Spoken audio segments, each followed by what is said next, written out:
सृष्टि करके चहल पकेइछे ओहोरे ओहोरे आपण माने समस्ते करताले दो और कंट्रोल को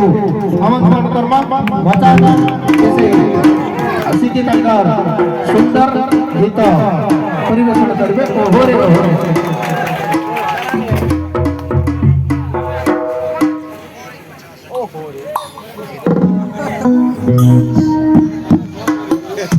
नहीं हो जाएगा ये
सुंदर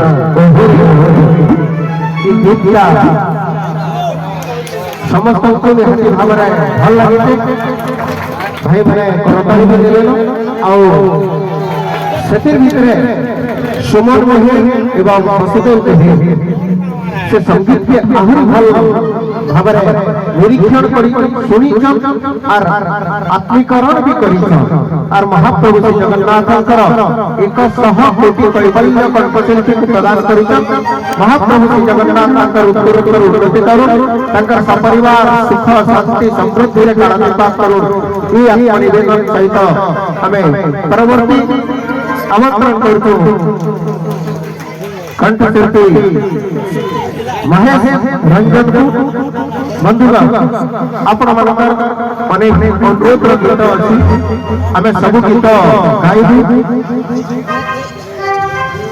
आपण